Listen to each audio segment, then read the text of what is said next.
And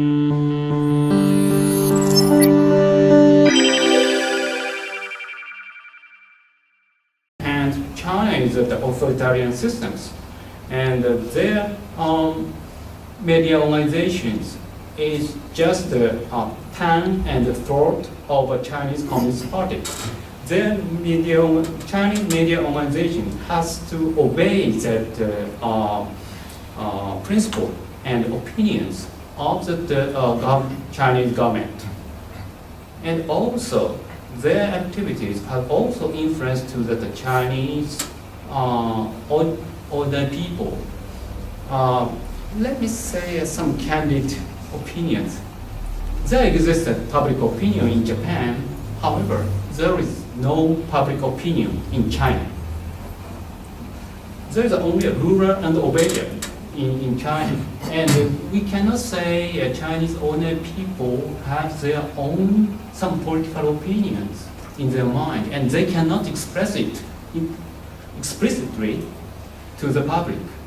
They just try to obey the preference of the Chinese government. Excuse me, sorry to cut in, but often we hear from Chinese leaders that now internet is playing a big role, and they have to be very keen to how the Chinese people are thinking. But what you are saying is that this is not the case, and in reality, these people who are expressing their views on internet are saying because they know that what they say is within the limit of what is tolerated, what is allowed by the government. Is that what you're trying to say? And I would like to ask Isro-san Dr. Vogel to comment on that later, but can I clarify this? Yeah, let me add that point.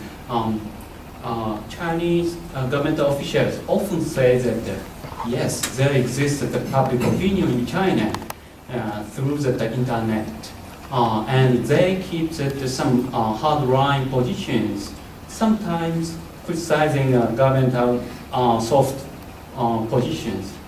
However, Chinese internet systems has been also controlled by the Chinese government, and those kind of hard-line opinions appearing on the Chinese internet also reflects on the Chinese part of the governmental positions, I think.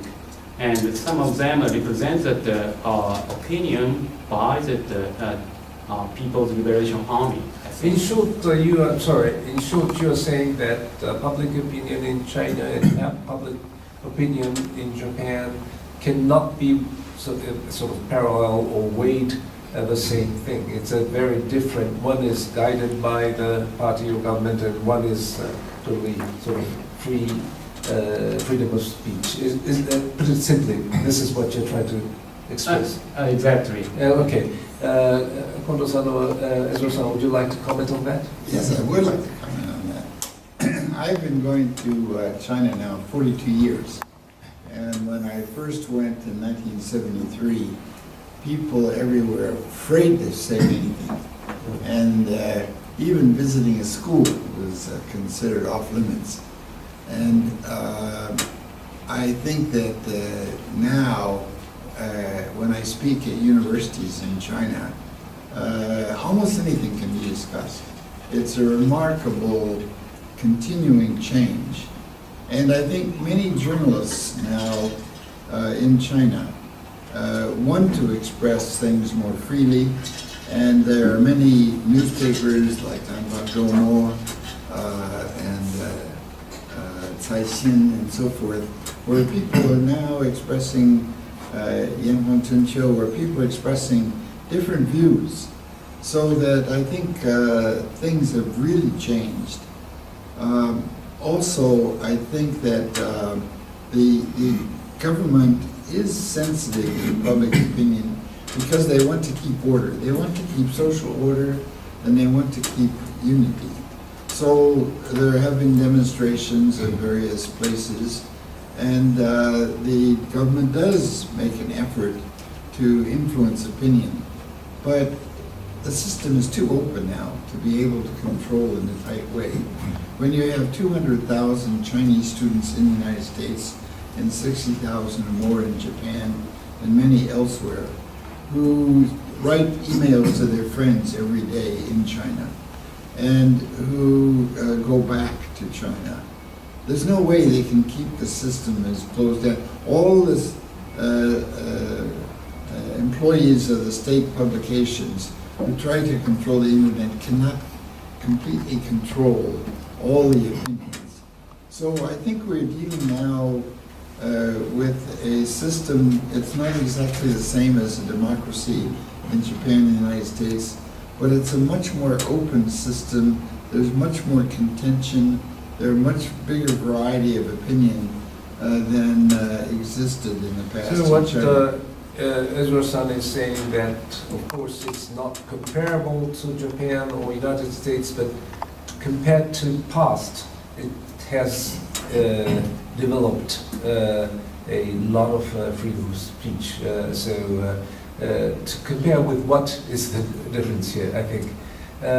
Now, I would like to discuss two more points today. One is United States' role in Asia Pacific. How do U.S., Japan, China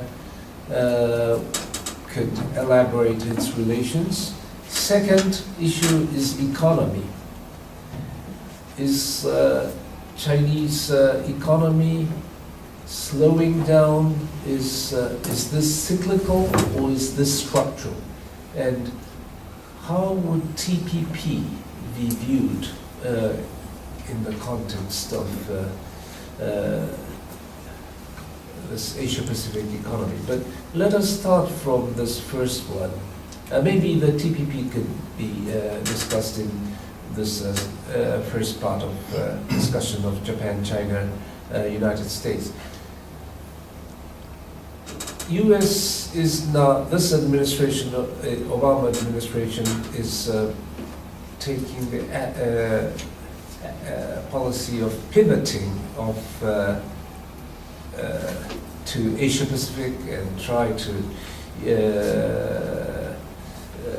make guidelines on the basis of collective defense with Japan, and moved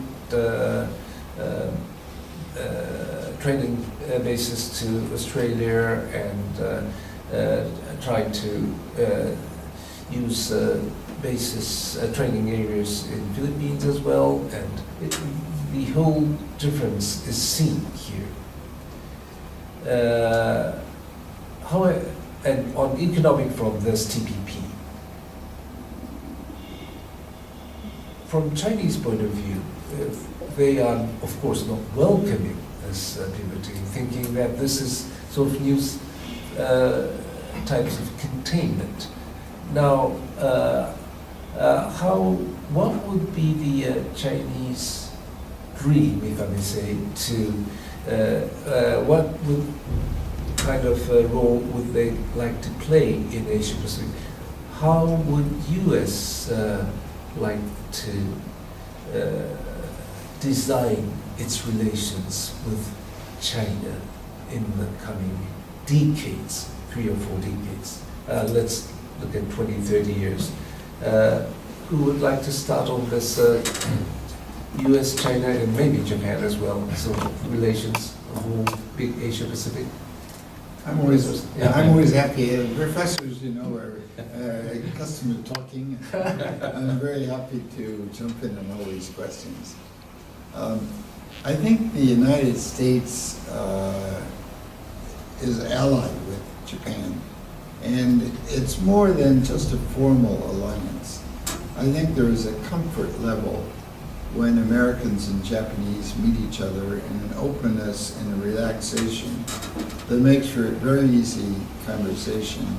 And I think that's particularly true in the military area, where our military specialists have worked with each other for so long.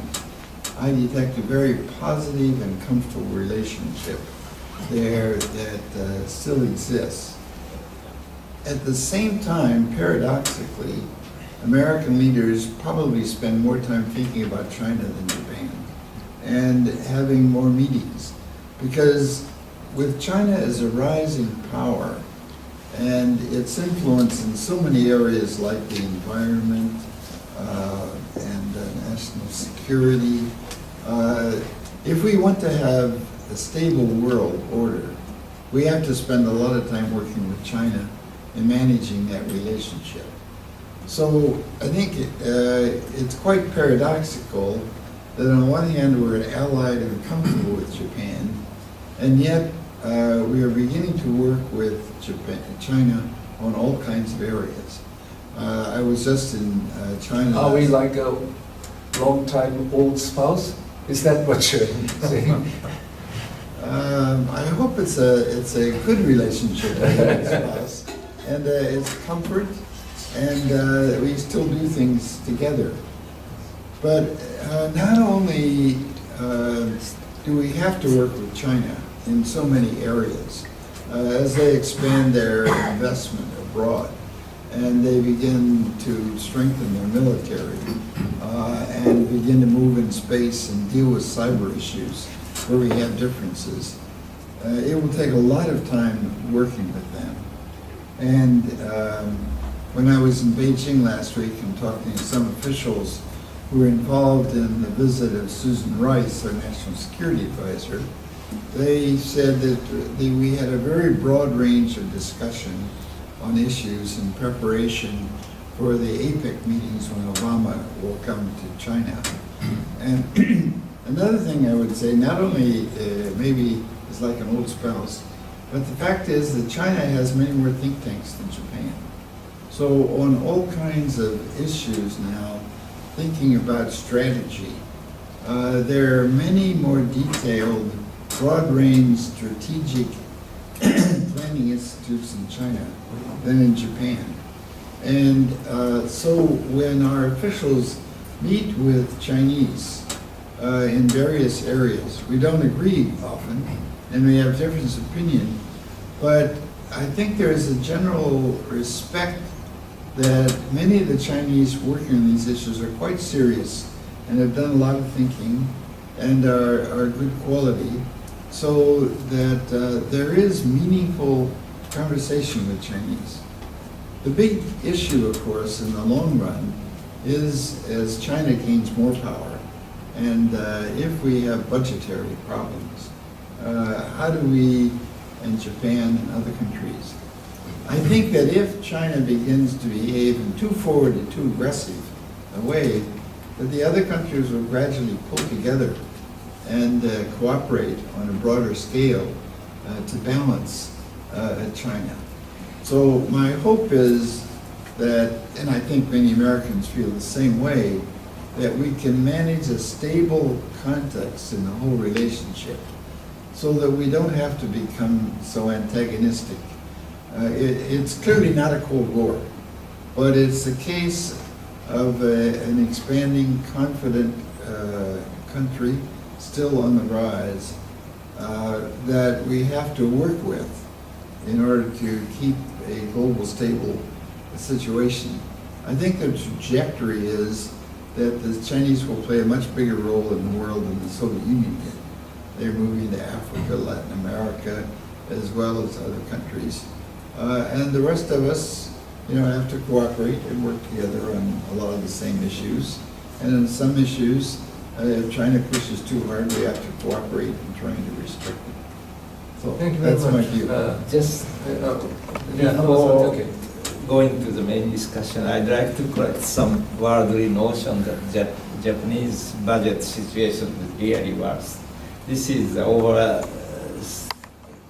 advertisement of the Ministry of Finance. If we take the net debt of Japan and compare with US, former budget official told me it is not very much different. The Ministry of Finance is having a campaign, international campaign, or how bad Japanese situation. It's not good, I don't say. Japanese is still on some mild sort of Ponzi game, I admit. But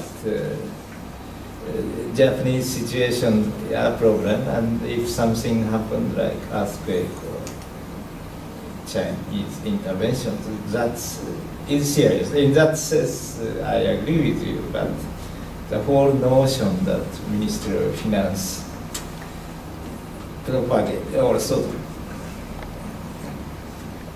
they are doing cognitive capture of Japanese and world people. That is a short. Yes, and as for the budgetary thing or the government debt, it is true that Japanese government debt is 200% of GDP. However, that debt bond is so bought by Japanese and is not owned by foreigners, so that stability is there. And also, as for net external asset, Japan is still number one.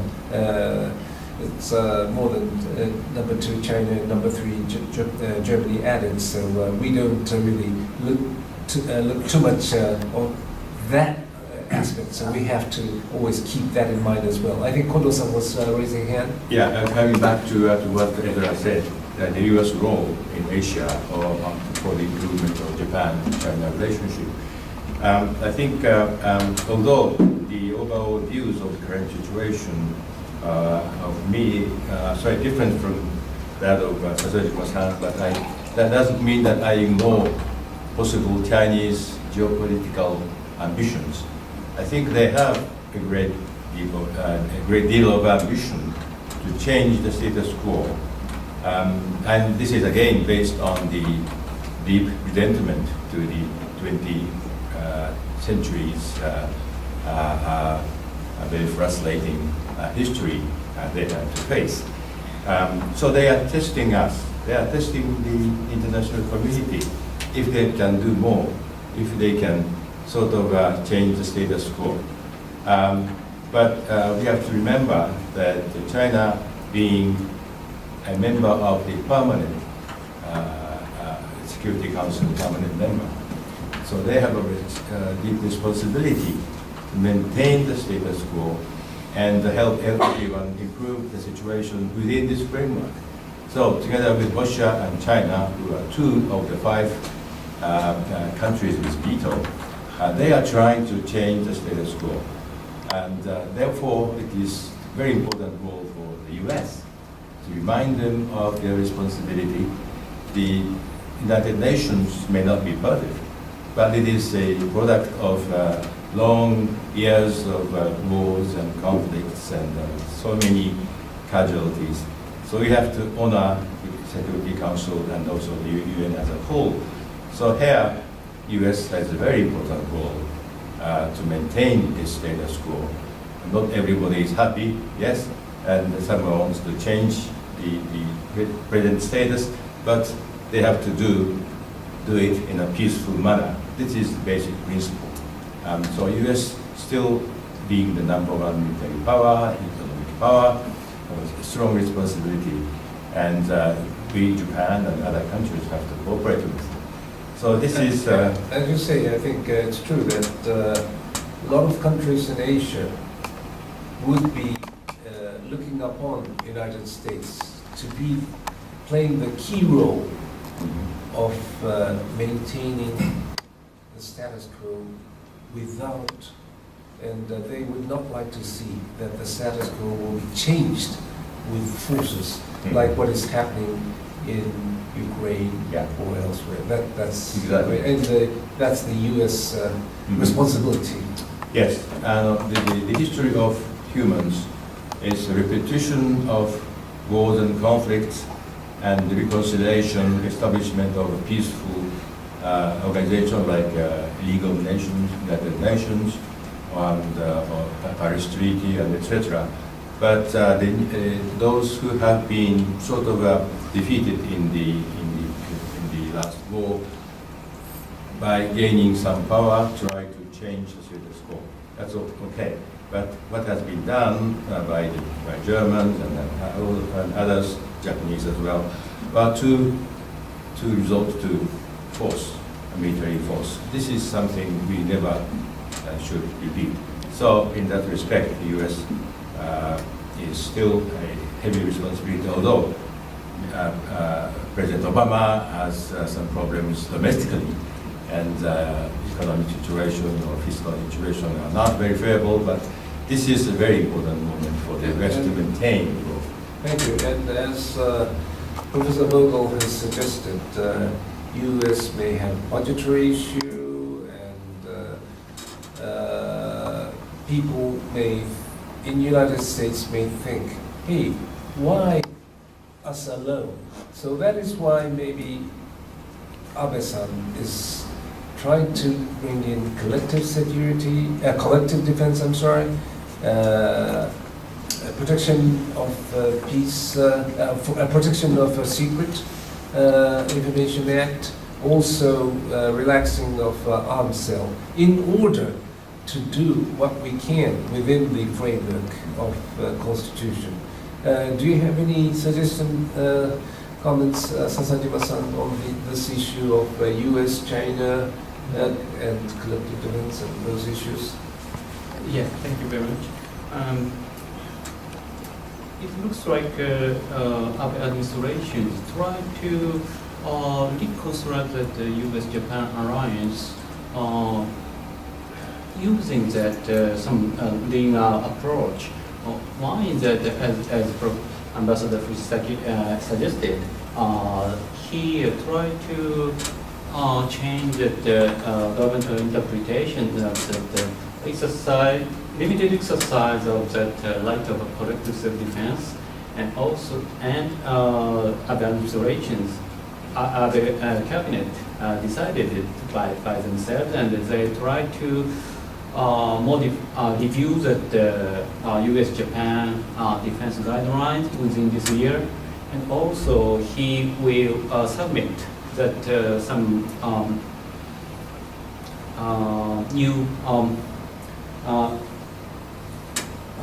modification of the several linear postures in terms of the Japanese defense systems, and I think this chain of events will enhance the relationship between Japan and the United States in terms of the security organizations. Especially, it will work at the time of the contingency within that Eastern Sea, and also that will contribute to the pirates, international pirates protections, pirates issues, and also the sea line of communications, and also the international cooperations with the United States in the coming decades. As for the security policies, our administrations goes to the right directions, I think, and it will also work to the counterbalance against China indirectly, I think. May I? Yes, please. I want to add to what Kondo-san and Sashima-san said. I think if we try to think what is Chinese ambition in a way that's too simple a way, I think that they adjust to reality. And the question is, what is the reality that they face and what they would like to do? From judging from the behavior, I think they would like to get rid of American patrols of ships and airplanes that come near to China. They would like to expand the range of area near China. They would like to remove the possibility the United States could intervene if there were a conflict over the Taiwan Straits. And they want to expand that area into the Western Pacific. And they want to play a major role economically around the world. But even if China becomes so much stronger militarily, it still cannot behave just as it wants to around the world. The cooperation of the United States and other countries In that sense, I don't think the pivot was really a new policy, but I think the basic point that our main interest is in East Asia, that our economic trade with East Asia is much greater than with Europe, and that's much greater than with Afghanistan, Iraq, and Syria, that our real interest in the long run is in the Western Pacific. And I think any administration in the United States would recognize that. And I think therefore, Prime Minister Abe's steps to have collective security are welcomed by knowledgeable people in the United States. There are some people in the United States who are worried that Abe-san provoked China by the visit to Yasukuni. And we hope he does not provoke China more. But we welcome the steps that he has taken to make Japan a more normal country. And I think any objective analysis would not describe this as militarism. When you have 200,000 troops in Japan and 2 million in China, is Japan militaristic? No, I don't think anybody could claim that anybody who is logical could claim that Japan is becoming a militaristic country. Thank you very much. I think it's very important, as you say, Professor Bergdahl, to distinguish three elements. One is defense policy. Second, territory. We don't say we have territory issue, but I'm talking about Senkaku or out the Philippines or Paracel or whatever. These law of the sea or territory issues. Third is history issue. And they are different issues, but some people find merit in trying to combine those three and sort of make a sketch out of that. So we have, as you rightly suggested, we have to be very careful about that. Now, I would like to discuss two more points. One is economy. One is Asia-Pacific future, more in general, institutions and things like that. As for economy, let's start from China. As I suggested, Chinese economy is slowing down. GDP is said to be 7.4%. Have problems of government corporations, debt, environment issues, and labor cost going up, and of course the biggest issue is discrepancy between those haves and have-nots. Now, is Chinese economy facing real structural difficulties, or is this a cyclical issue and that they can overcome this issue? First, how do we look at China as economy? Is it still going to be growing at a certain, maybe not at 8%, 10%, but still at more than 5%? And if it slows down further, is it going to bring about a stability issue in that country? Is that going to affect world economy? How do we look at Chinese economy? Can we start from Hamada-san? Thank you. Like in Japan, that grew as a miracle, stopped or moderated its growth. Any country will reach some limit. And China has a vast territory, but water, air, there are lots of constraints on its growth. So it is natural that it will taper off or at least moderate its growth sometime. That's a general rule. So, but at the same time, I think there is a serious structural problem in finance investment area in China. I'm no China expert, so please correct me, Boger-san, say if there is some mistakes. But the subprime that shook the world happened because somebody who got housing loans could not repay, and people knew some of them will default. However, by some magic of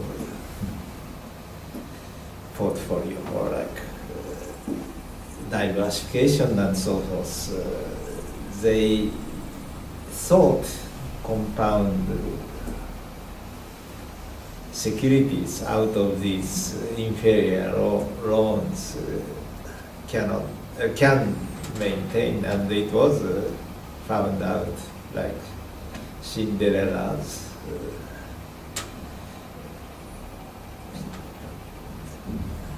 midnight pumpkin incident, and everybody suffered from it. And there are, I think, many investments dubious in China, and probably that was not controlled. But there are, again, I will cite two theories. One is since it is not operated by market,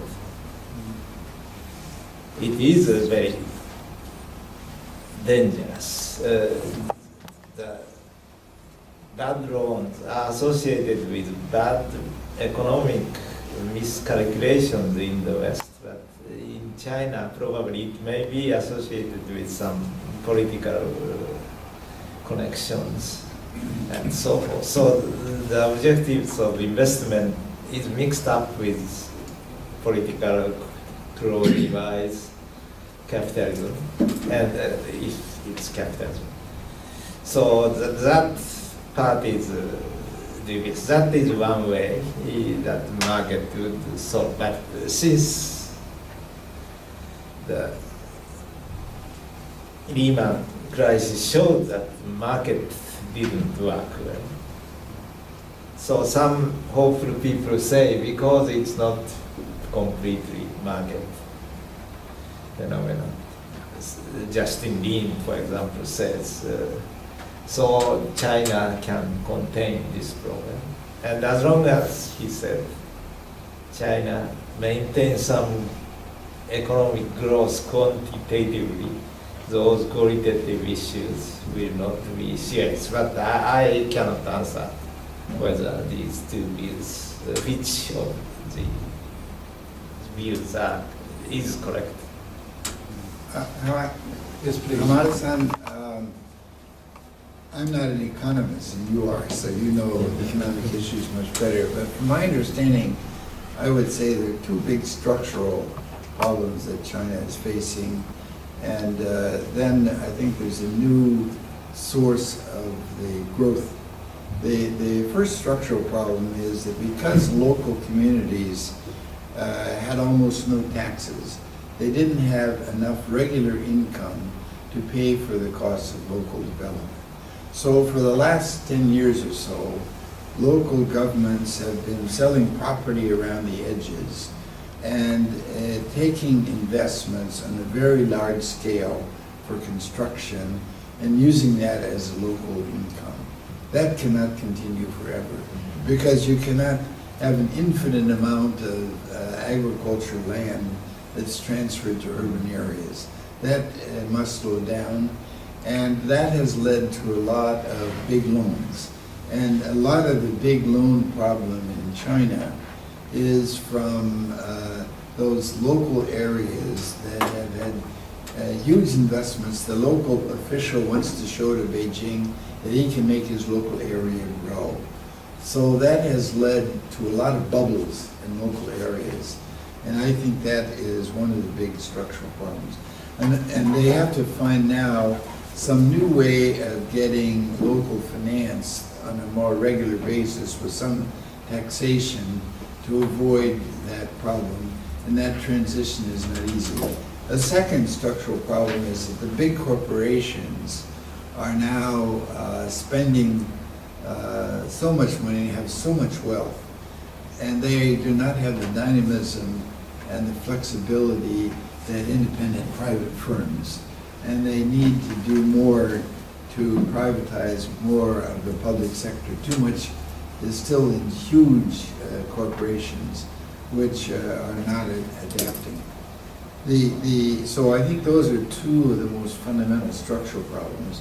In terms of what can drive the economy, I think because wages are going up, and that will slow down the economy, but it'll also use consumption to drive a lot of economic development.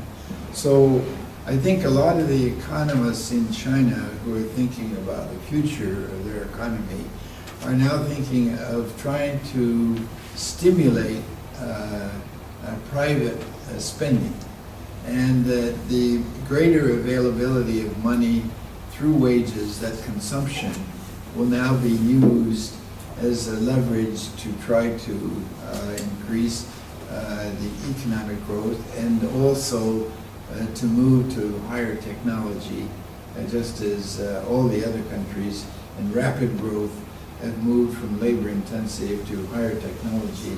So I think that also is now a goal. Those are not easy, and it's a lot of work, but I think those are the long-range trends. Just thank you for a very clear explanation. The important elements, as in China, in Japan too, higher wages, two-edged swords. If you have higher wages, that will increase demand and economic will prosper. But for the supply side, higher wages means higher cost. So that managing these two sides are important in any country.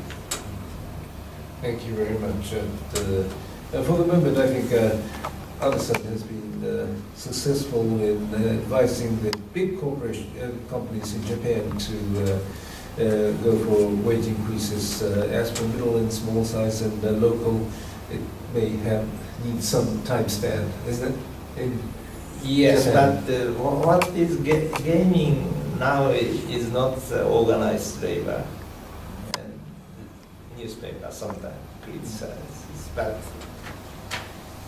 part people who, or some labor market in construction companies very, very tight. And guy shop that McDonald's, Yoshinoya type of industry. And the second one and so forth do not lead to base up that people want, the economists want, but it is increasing the total wage bill quite rapidly. So unfortunately, Abenomics is trickling down. My friends say don't mention that, but first, big firms, exporting firms gain. Second, the stock equity owners, investors gain, and that will come trickling down. But I think it's better than Reagan's trickling down. That was just to give money to higher income people by reduction of taxes. But in this case, they give stimulus to the foreign exchange market and the stock market and others to come down, to make the benefit come down to us. It is slow, I admit. I wish this process go faster, but it's still working. Labor markets indexes and output gap, what is GDP gap,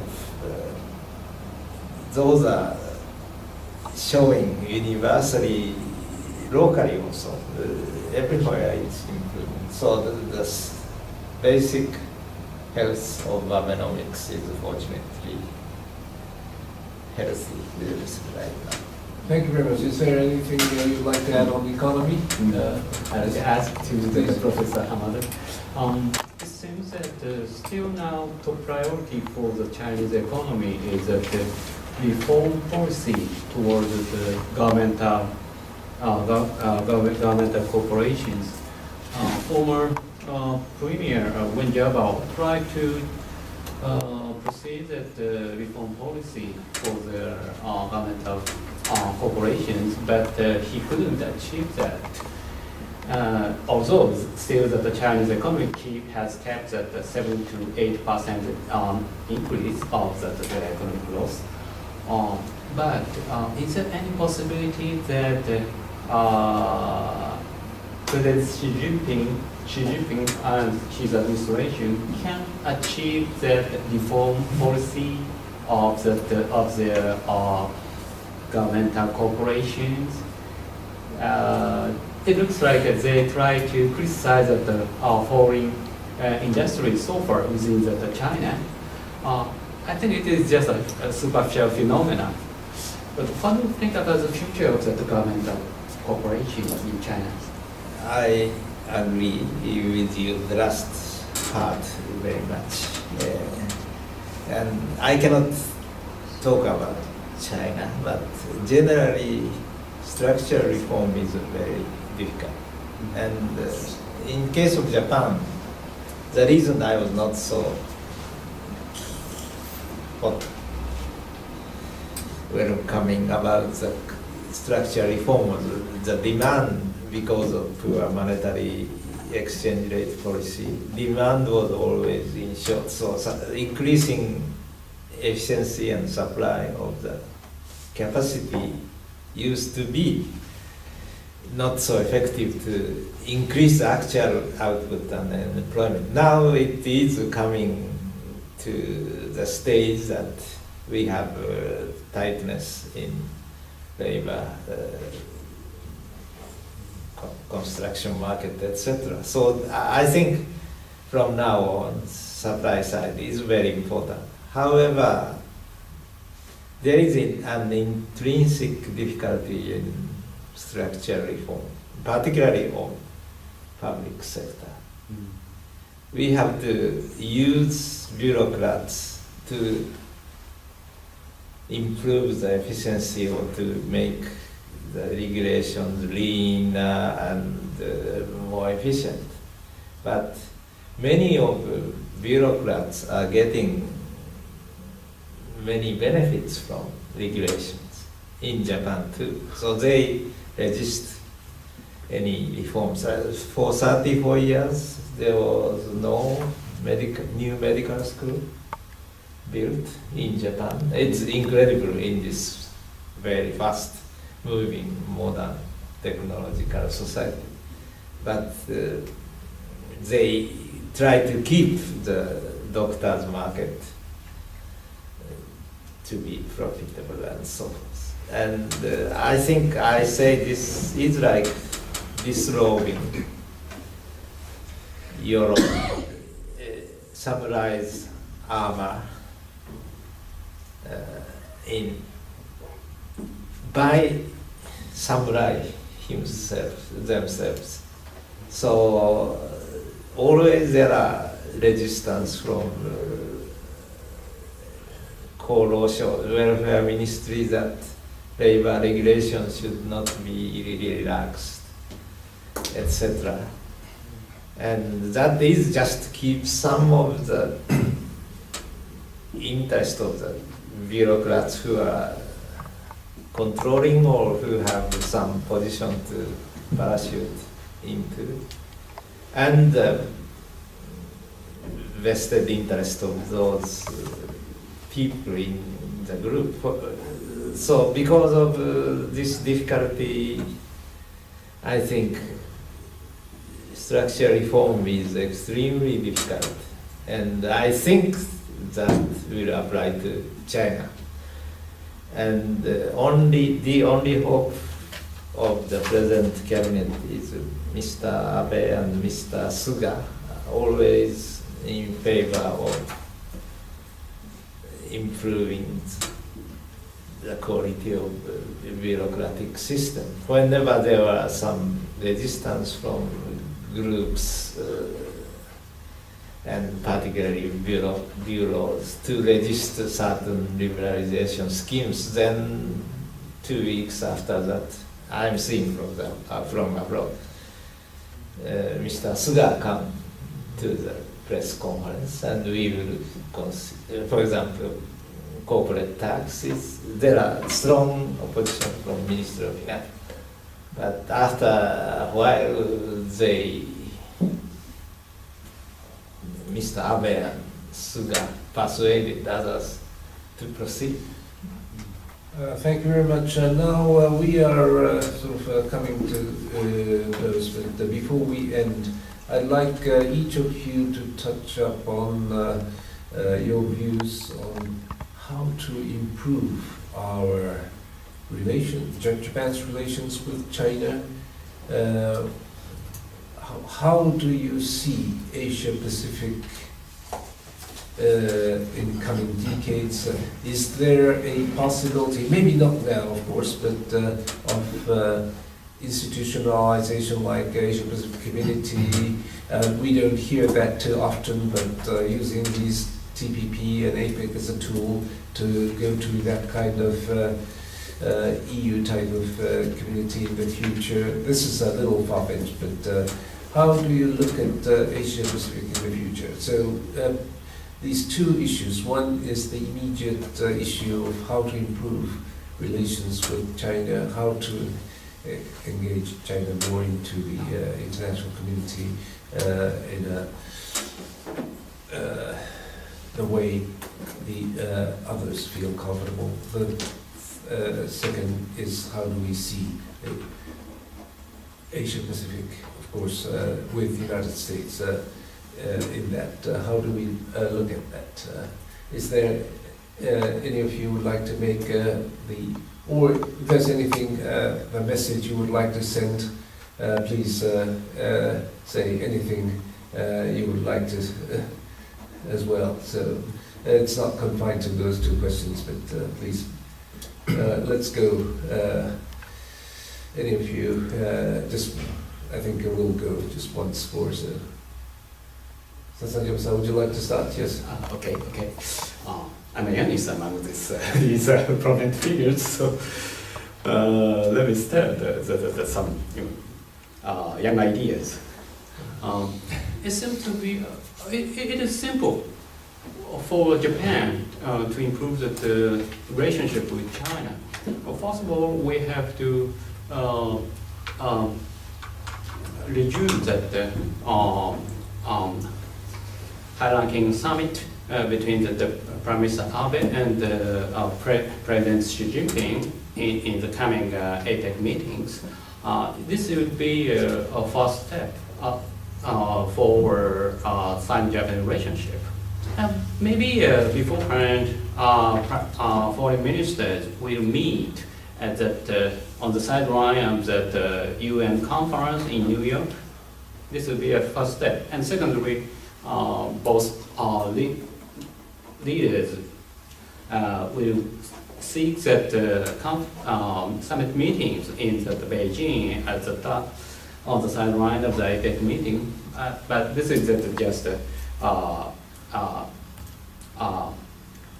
drawing of the immediate case.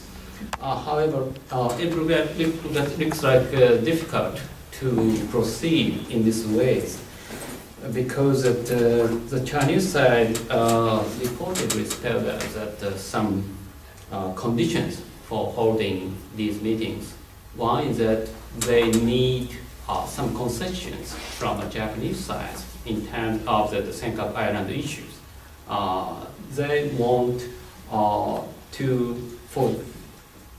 Japan would admit that the existence of the territorial issues as for the Senkaku. That is one of the conditions for them, and also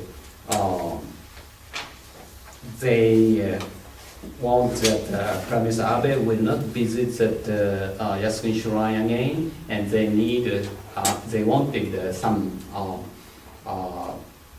apparent promise with the Prime Minister Abe, but maybe Prime Minister Abe will not say anything about that.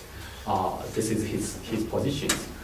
So if we see that these two agendas, it looks like difficult to solve these two issues soon. But maybe both government officials try to negotiate, trying to find out that some achieve some agreement. Maybe Japan should not take any conditions about it, but let's wait and see. Maybe government official would seek that some concessions each other. But maybe I'm carefully watch that that should not be appeasement policy against China. If we take that some appeasement policies, it will lead to some new another concessions in the future. So we have to look at that some process of that goal of that some meetings.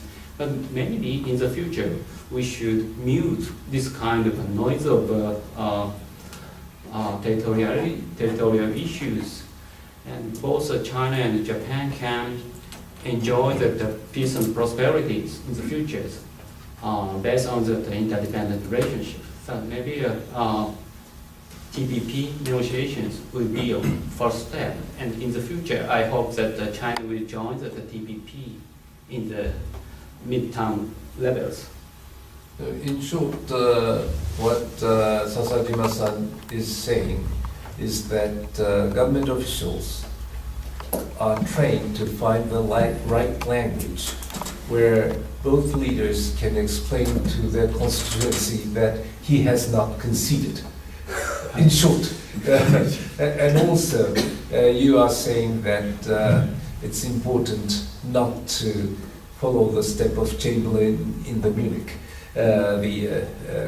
too much appeasement with this government. Now, is there other, Kondo-san, please?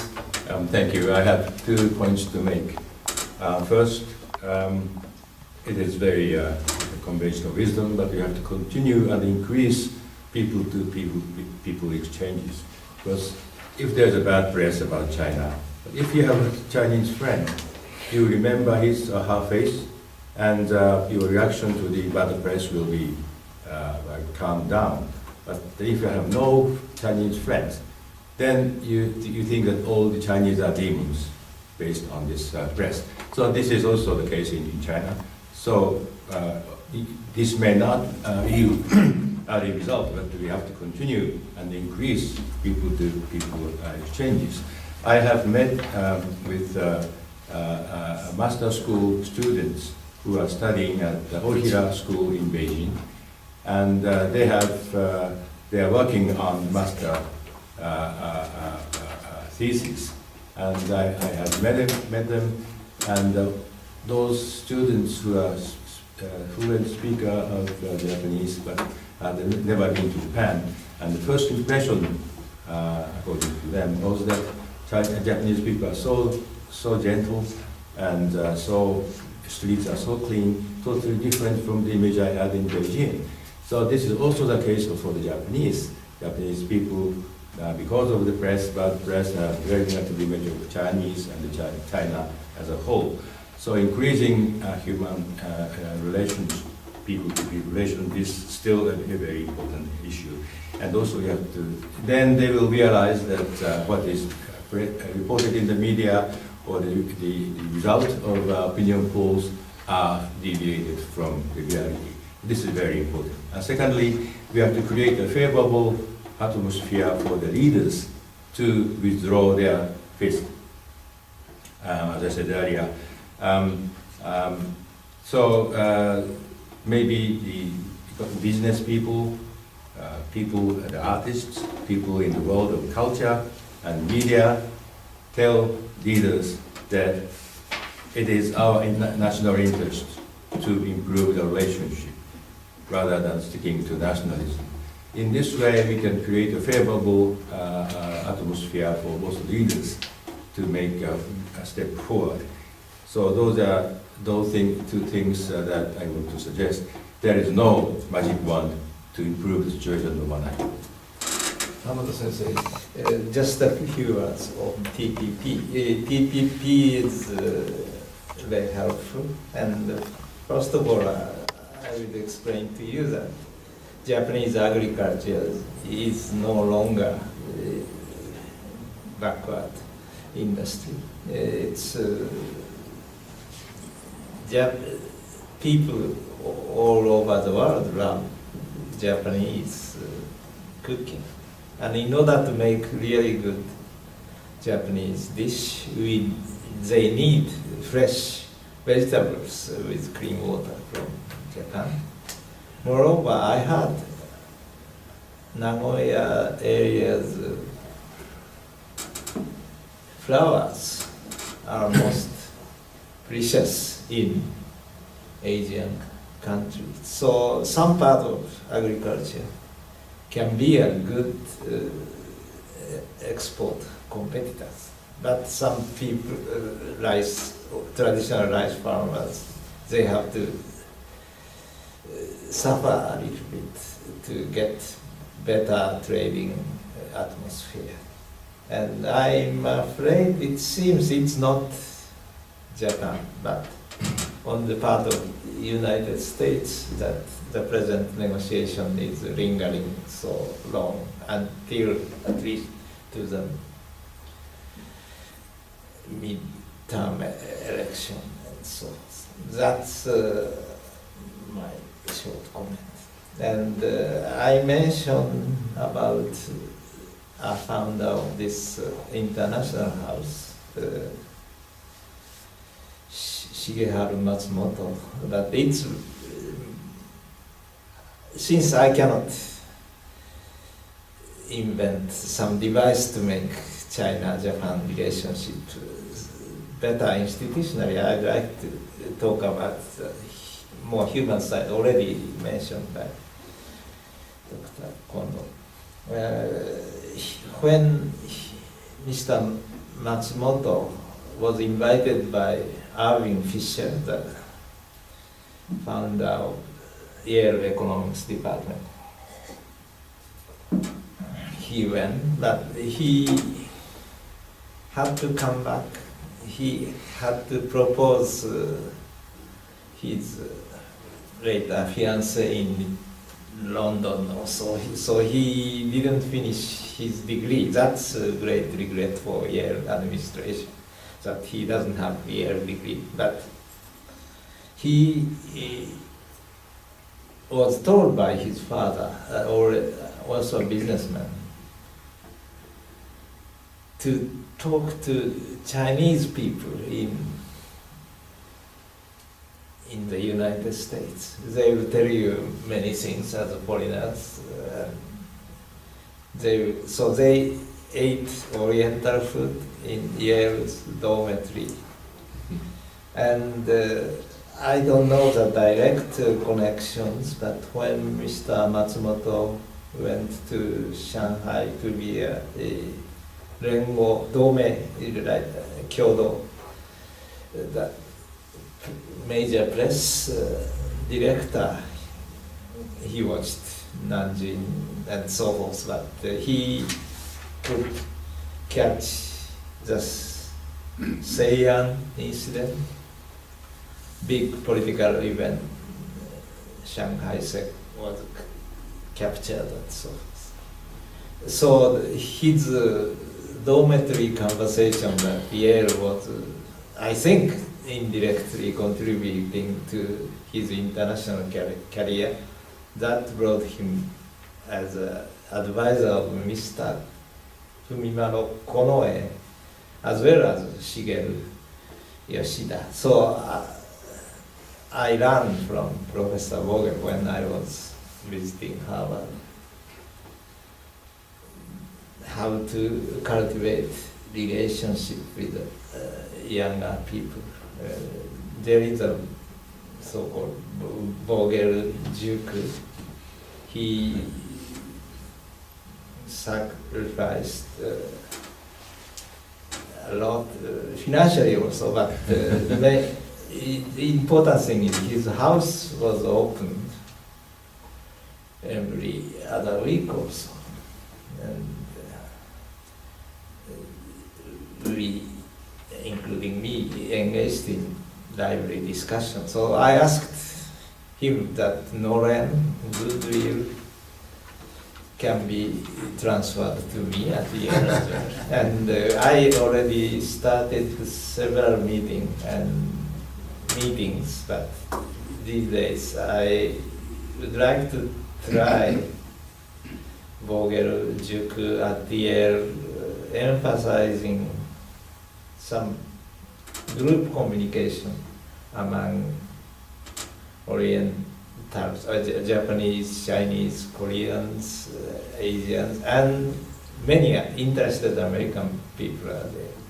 And that before they go to Ministry of Foreign Affairs or for, Ministry of Finance, they become very narrow-minded. So before that, they should have some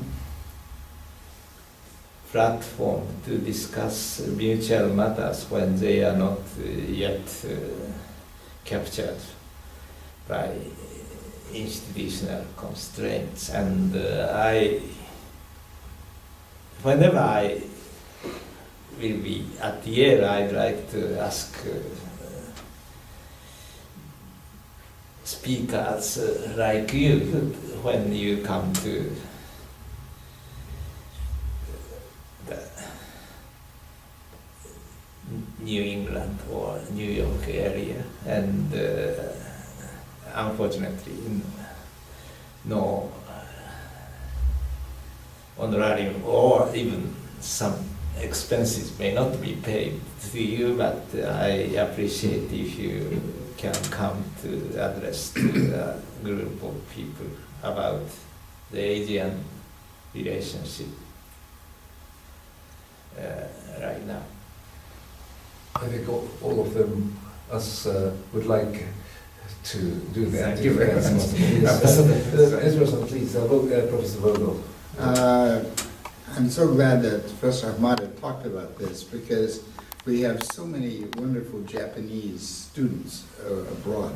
Not enough, but there are a lot. We have, perhaps over 100 in the Boston area at various institutions, and they're a very impressive bunch. They're very cosmopolitan. They're not only good at language, some of them are children of officials or business people who served abroad and who are very cosmopolitan. There's a Japanese woman who speaks English with a Mexican accent, another who speaks with an Irish accent. It's wonderful, and I hope these people will play the role in the future in Japan. I'm really quite optimistic that you have real talent there. In answer to the questions that Ambassador Fujisaki raised, I would emphasize two things. In terms of how to improve relations with China, I think it's not just Japan. China has work to do, and the United States has work to do too. I think it's important to avoid provocation in the short run, and things that irritate the Chinese, that the Japanese should try to avoid. And I think the Chinese need to take steps to try to make it possible to have conversations with more Japanese. They've been overly restrictive in their willingness to meet with officials. I think they have work to do too. I think in the long run, though, in addition to these exchanges, we need a vision where the Chinese will stop the anti-Japanese propaganda that comes from movies of anti-Japanese and the way they handle news and in museums, and to give a more balanced picture of what's going on in Japan. And I think on the Japanese side, the young people need a better understanding of World War II. I think the Chinese are wrong when they say that the Japanese do not reject World War II. I think Japanese do. But I think the young Japanese people could learn more, and that if they have a better understanding of how their neighbors in Korea and China feel about the colonial experience in Korea and Manchuria, and have a better understanding of the past of World War II, to better understand how their neighbors feel. I think that could play an important role, so when exchanges do take place, there'd be better understanding. So those are my main suggestions for improving relations.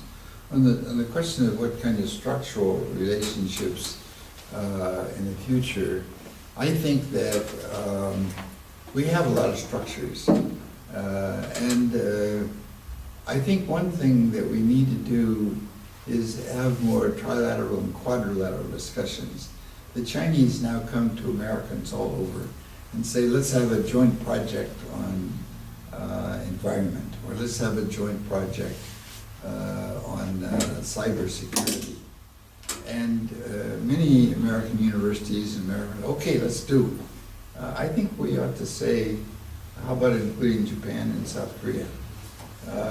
Because I think the more we can get those discussions, the Chinese are ready and willing to talk to the United States about many issues. But I think the United States should take the initiative to try to make more of the discussions trilateral and quadrilateral. And especially the Korean Peninsula, we need to have more discussions that involve South Korea as well as China, Japan, and the United States. So that's the one thing. On the TPP, I agree with Hamada-san, that part of the problem is the United States, that we have not moved enough. I think that Obama has a real problem trying to get enough support. And hopefully after our election, we might be able to push that forward. And if so, I think my reading of Japan is their willingness to make progress on agriculture. That in balance, if we can come up with our side in the United States, then I think Japan is ready. And I think also China now has a new attitude toward TPP. They were first frightened that this may be a way of scaring China and keeping them out yet and isolating more. But I think they've come to realize that international trade is very much in their interest, and opening it up further is in their interest. And it's like some of the Japanese bureaucrats in the 70s and 80s who wanted to use Gaiatsu to make domestic reform.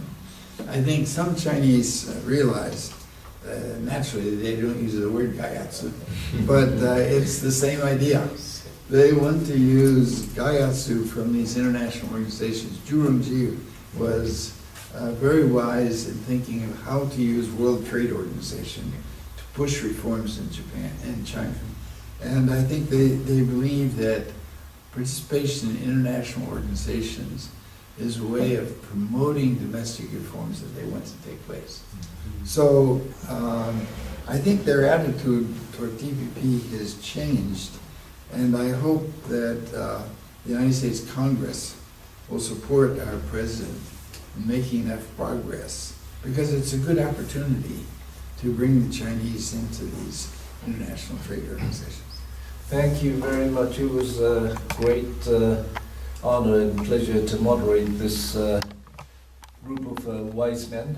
And I don't think the discussion needs summing up, but I will offer some of the thoughts that have come up to my mind after listening to these people's comments. One, about our relations with China.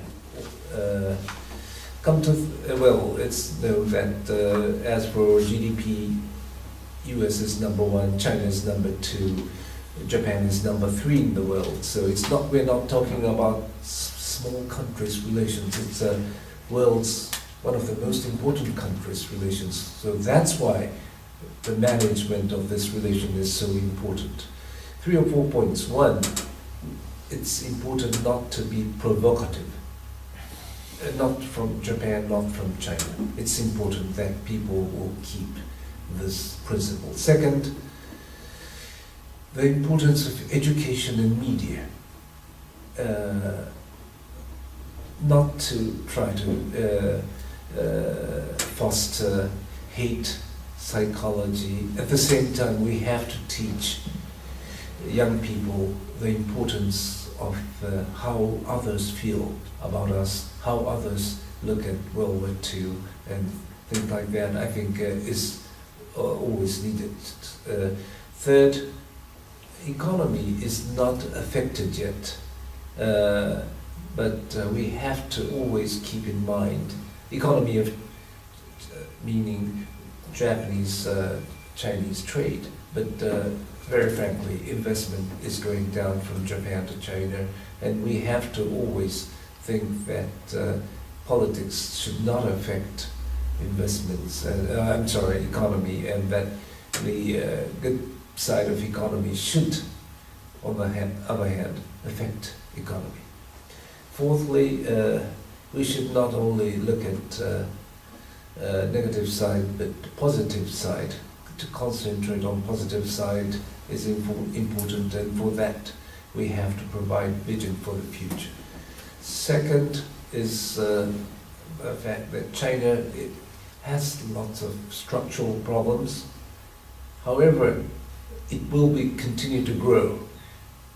So we have to engage China and try to see that China will not change the status quo with force. And we have to speak up in one voice on that issue. Third, most of us in Asia Pacific would like US to remain as an important element in this area.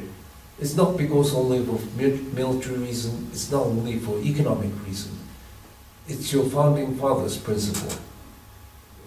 It's freedom of speech, democracy, and human rights. These are now shared with many countries, and that is why people would like US to